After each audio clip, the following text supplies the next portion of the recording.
तुमने कभी किसी को वोट किया? कभी किसी को रैंक किया?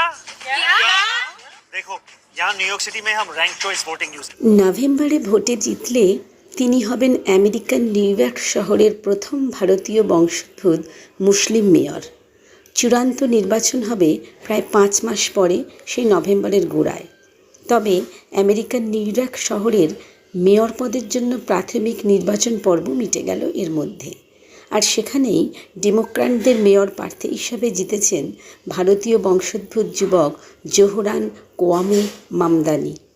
নিউইয়র্কের প্রাক্তন গভর্নর তথা ডেমোক্র্যাটের আরেক বিতর্কিত প্রার্থী অ্যান্ড্রু কুয়ামোকে হারিয়ে চূড়ান্ত ডেমোক্র্যাট প্রার্থী হিসেবে নির্বাচিত হয়েছেন জোহরান। 33 বছরের ঝকঝকে তরুণ জোহরানের বাবা শিক্ষাবিদ মাহমুদ মামদানি আদতে গুজরাটের বাসিন্দা ছিলেন, মা বিখ্যাত ভারতীয় ফিল্ম পরিচালক মীরা নায়ার। তবে জোহরানের জন্ম আমেরিকায় নয়, উগান্ডায়। তিনি 7 বছর বয়সে বাবা মার সঙ্গে মার্কিন যুক্তরাষ্ট্রে অভিবাসিত হন এবং নিউইয়র্ক সিটিতে স্থায়ী হন। এখন নিউইয়র্ক প্রদেশের কুইন্সে থাকেন Zohran Kwame Mamdani. Bronx high school of science থেকে স্নাতক ডিগ্রি অর্জনের পর মামদানি বোডোইন কলেজ থেকে আফ্রিকানা স্টাডিজে স্নাতক ডিগ্রি অর্জন করেন। জোহরান মামদানির স্ত্রী রামা দোয়াজি একজন সিরীয় বংশোদ্ভূত চিত্রশিল্পী ও অ্যানিমেটার। 27 বছর বয়সী রামা দোয়াজি এমন একজন শিল্পী যার চিত্রকলার মধ্যপ্রাচ্যের রাজনৈতিক ও সামাজিক বাস্তবতা ফুটে ওঠে। নিউইয়র্কের স্কুল অফ ভিজুয়াল আর্টস থেকে ইলাস্ট্রেশনে স্নাতকোত্তর করা রামা ইতিমধ্যে নিউইয়র্ক সহ আমেরিকার বড় বড় গণমাধ্যমে নিজের যোগ্যতায় জায়গা করে নিয়েছেন।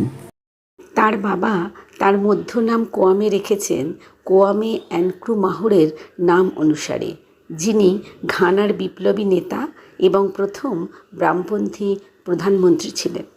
হয়তো সেই জন্য জোহরান মামদানি নিজেকে ডেমোক্র্যাট সোশ্যালিস্ট হিসেবে পরিচয় দেন। কে এই জোহরান মামদানি? এক বিরাট সংখ্যক আমেরিকান তার নামটাই উচ্চারণ করতে পারেন না।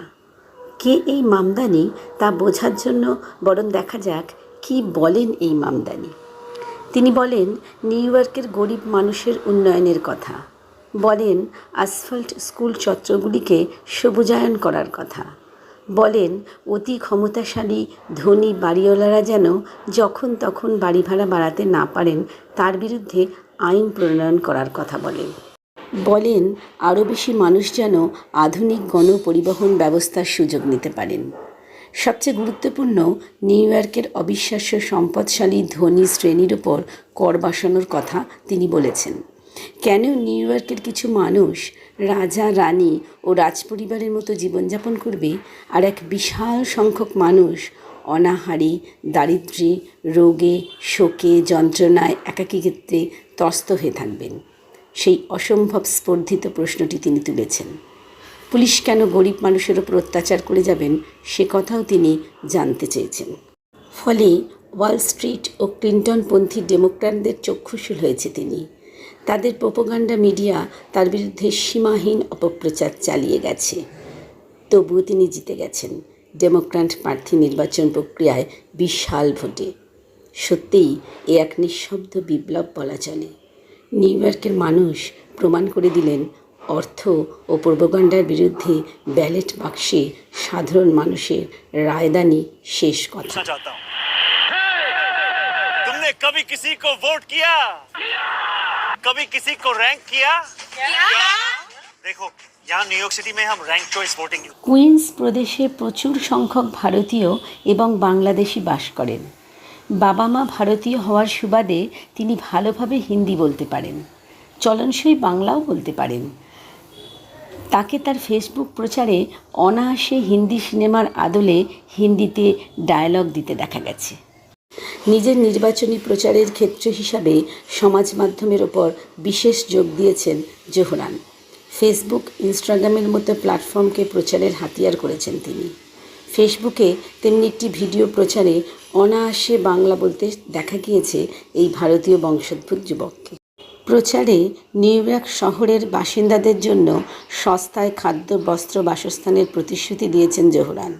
শহরের বর্তমান মেয়র এরিক অ্যাডামস নির্দল প্রার্থী হিসেবে ভোটে লড়ার সিদ্ধান্ত নিয়েছেন। রিপাবলিকান দলের প্রার্থীর নাম কার্টিস স্লুয়া। চূড়ান্ত পর্বের লড়াই মূলত এই তিনজনের মধ্যে হবে।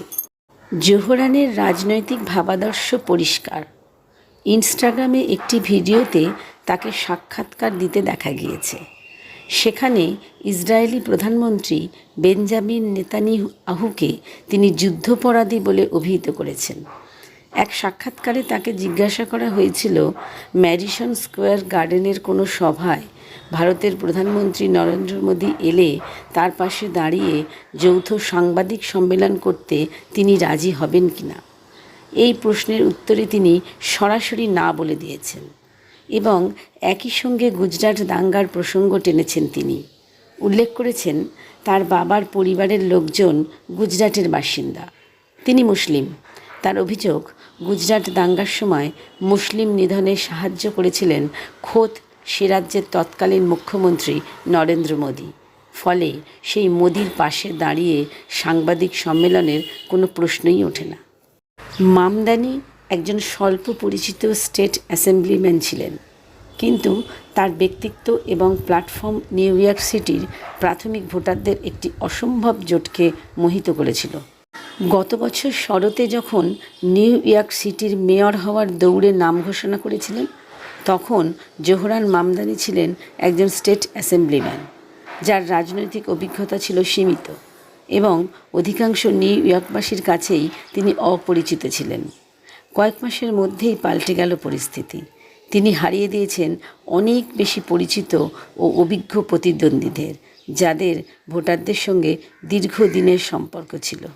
মামদানি তার প্রচারে বারবার বলেছেন নিউ ইয়র্কের মধ্যবিত্ত মানুষের সমস্যার কথা, বিশেষত বাড়ি ভাড়া এবং শিশুদের দেখাশোনার খরচ যেভাবে হু হু করে বেড়ে যাচ্ছে, সেটা সাধারণ মানুষের জীবনে কিভাবে চাপ ফেলছে সেসব নিয়ে জোর দেন তিনি।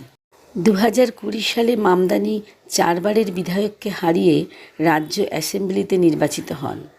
তখন থেকেই তিনি ডেমোক্রেটিক সোশ্যালিস্ট অফ আমেরিকার নিউ ইয়র্ক চ্যাপ্টারের সদস্য হিসেবে কাজ করেছিলেন।